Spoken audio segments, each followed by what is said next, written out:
Okay. All right. Let's talk about wrestling. It's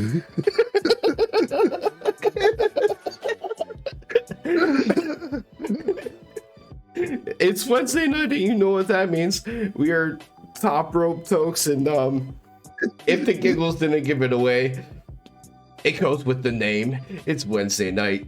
There was AEW Dynamite on TV, and oh my god, I actually enjoyed this show. There was so much, wasn't super crazy, but fun.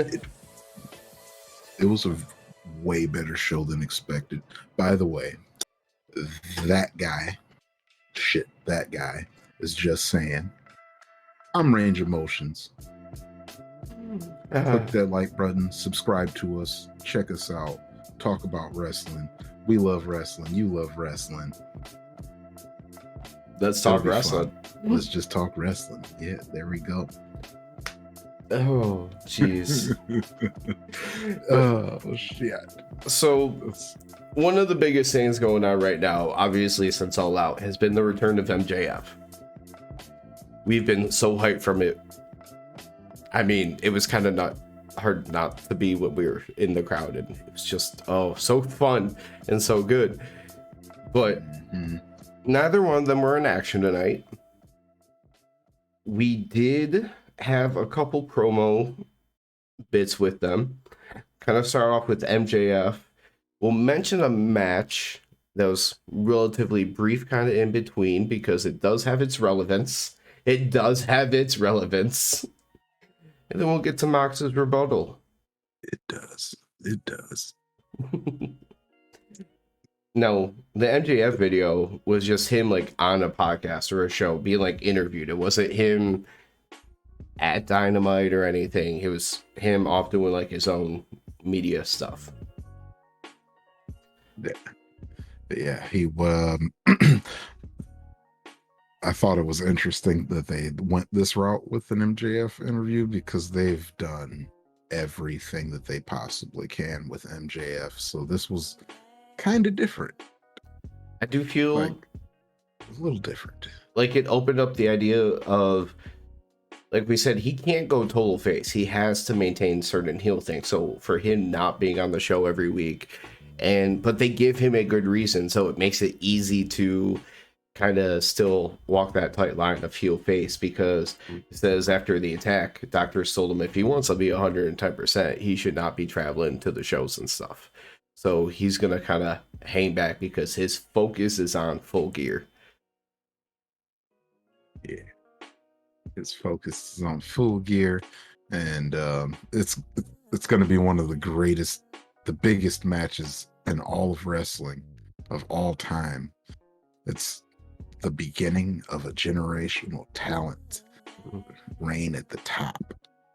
Every now and then you have those like special matches that like propel somebody to another level, and it's going to be what allows him to, carry this company back to the glory days of wrestling, back into the mainstream and all that kind of stuff, which I would love to see.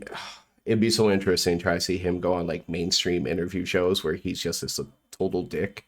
Like imagine him on some of the biggest shows. Yeah, I could see him being on like a Tonight Show or something, doing that. Like it's either gonna go so well or so bad. Really well. I feel like it would work well because Jimmy Fallon is Jimmy Fallon, and he's good at awkward. I just feel like if you're not a wrestling fan, there's a chance it might get completely lost on you. That's where my concern would probably be. True. That's also possible.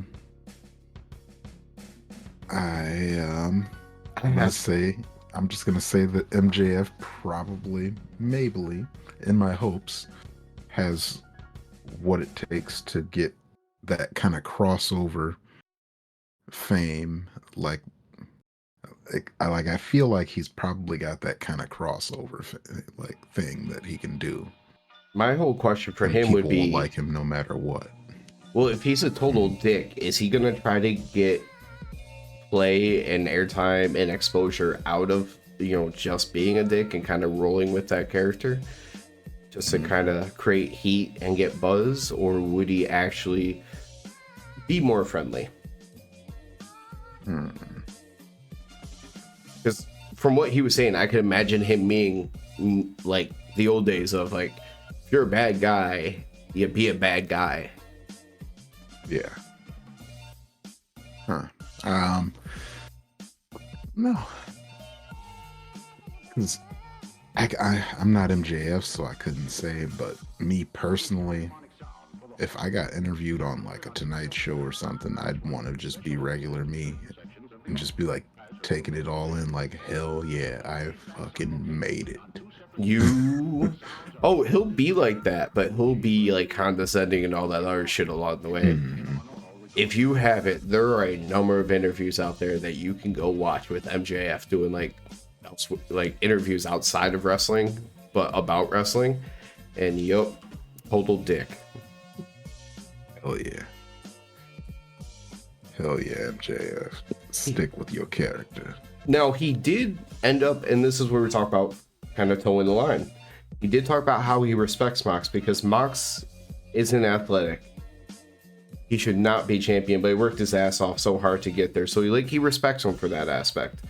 But he's a generational talent. He is built for this, and he's sick of moments. And he lists off a number of them, including the press conference, stealing his moments, and he's not going to let it happen. Yeah. So the press conference. he kind of stole CM Punk's moment that night. And CM Punk was like, nah. This is definitely my moment. I'm going to fuck this whole thing up. Did you know the neck tattoo reference? Yeah. Cody Rhodes and that fucking neck tattoo.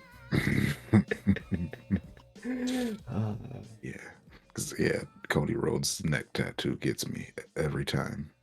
So, before we ever get to the MJF or the Mox promo, say we already did. Yeah, there was the tournament match between Ethan Page and Eddie Kingston, which cover it right here, right now. Ethan Page won with an ego's edge off the turnbuckles, which was pretty dope. That was it was almost my hit of the night. That was my runner-up. I'll say that was my runner-up for hit of the night. But Stokely had himself a nice little video package before Ethan Page's entrance, didn't he? Oh my god. Fucking Stokely is just walking through the city like, man, I could watch Stokely. I could watch just 2 hours of Stokely. I don't care. He's just walking through the city, just talking, and it's real sad. It's a nighttime city view. It's kind of nice looking, but he's real sad, stoic, looking off into the distance and just peering into the water. Man, I thought me and my friend, we had the same goals. I thought we both wanted to get rich. We both wanted to, be at the top of this business. But my friend is dick riding John Moxley. And there's nothing worse than you can do than dick ride without a license.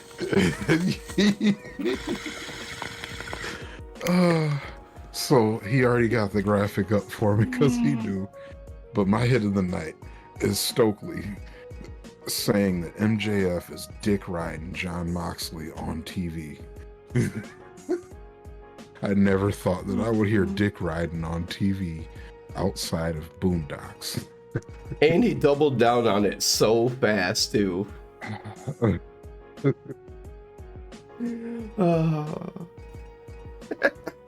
Stokely, please, just, I don't care what you guys do, just make sure that Stokely is always relevant, because God, I can't believe that my most memorable moment of the night is a video package with Stokely.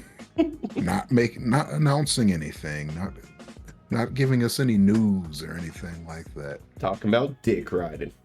Just talking about dick riding. I mean, he said that he'll see MJF at Full Gear, which You want to know what's Ethan Page is going to win this little tournament, which I guess we talked about Ethan Page getting that win, but Ethan Page is going to win this little tournament. He's going to beat Ricky, isn't he, in the finals on the other side? Yeah, definitely, because this is going to be MJF's first major feud as the champion. But you talked about not believing that your most memorable moment of the night was dick riding. You want to know what I couldn't believe? Mox gave a good promo, and he didn't ramble. This was this might be my favorite Mox promo to date. Like his first, my favorite longer promo from Mox. I think I'm gonna say it is my favorite because it's the only one I remember fully.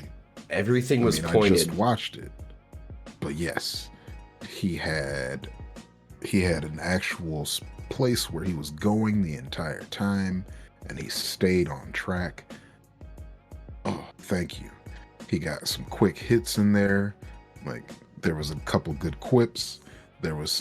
He stuck with the Moxley, yeah, you're a great competitor, I'm a great competitor thing. But he had his points and he made them, and they were good for once. Like I loved when he was talking about how MJF, like he puts on this facade. He wears clothes that his mom bought him from JCPenney. Did you see Regal checking out his suit? Yeah. Like he wears these, like Regal's like, mine's from JCPenney. But he's like, you wear all these clothes your mom bought you from JCPenney. You try to look like a millionaire. He says, I'm actually a multimillionaire. Like I've made millions. So he knows you're full of shit. But yeah, like the whole point of the whole thing that he was telling the story was he would talk about when he was like 25, 26, he talked a lot of shit. He went up to Regal and tried to prove a point, and Regal beat his ass. And then a little bit down the line, he came back for Regal, and it was a different story. So he related that to go back in time to when Mox was champion before, and he beat MJF's ass. And now MJF is coming back, and, we'll see what's changed. He's going to really test him out. Yeah. Yeah, the only thing that he's worried about is how much guts does MJF have. But man, just the major takeaway from this was Mox. Where was this kind of promo all that time that you've been champion? I didn't catch not one promo even close to this good.